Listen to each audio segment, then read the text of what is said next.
I thank my friend from Louisiana for the opportunity to speak tonight in the House chamber on the benefits of the Tax Cuts and Jobs Act that have had across our country, and particularly in the 2nd Congressional District of Arkansas.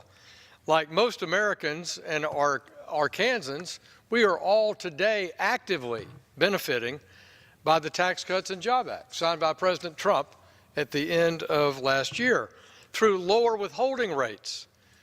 All Americans should check your check and look at the difference in withholding this year versus last year.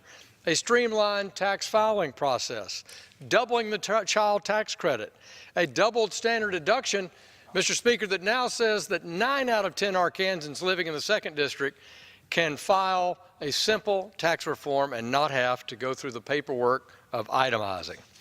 And flexibility now in tax advantage savings for kids' education has expanded to K through elementary and high school. This helps our families, Mr. Speaker. And I hear numerous examples from Arkansans and business people across the district of how they're seeing that benefit manifested besides the changes in their paycheck.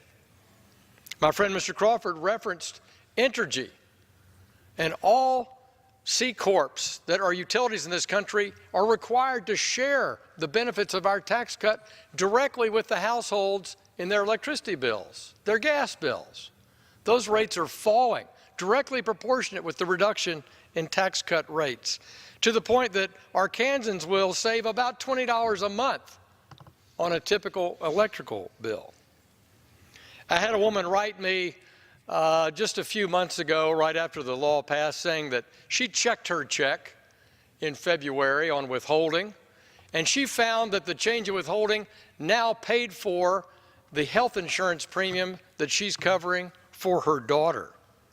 These are not crumbs, as alleged by certain leaders in Washington. These are dollars our families get to spend in a way that benefits them. A local banker in my district announced $500 bonuses for each of their 800 employees, Mr. Speaker. That's real money in addition to the tax savings. That executive at the bank said, "A tax reform has created the opportunity for us to reward our employees that are working hard each day to serve our customers and enrich the relationships across our community." Those are not crumbs, Mr. Speaker. And to make a statement like calling you keeping more of your money crumbs just shows you how out of touch some political leaders are up here in the Beltway. Real families in Arkansas and across our country, we want to have more income for our families. Our businesses want more money to invest, because if we invest money, we grow our companies faster, we add employees, we boost the GDP. We're part of that American dream that we're witnessing, with the lowest unemployment rates in decades, the highest optimism in decades.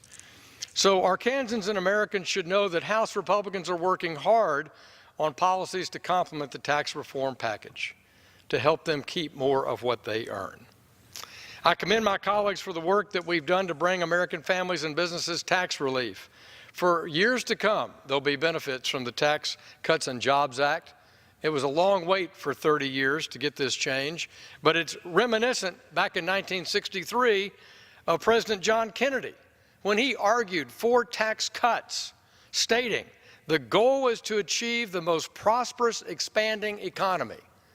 Exactly right, President Kennedy. House Republicans share that vision, and we've set a foundation for communities across this country to reap the benefits of their hard work and their contributions to our nation. These reforms are not only good for our families, they're necessary for faster economic growth. I thank the gentleman from Louisiana, grateful for the time, and I yield back the balance of my time to him. Thank you. And Mr. Speaker,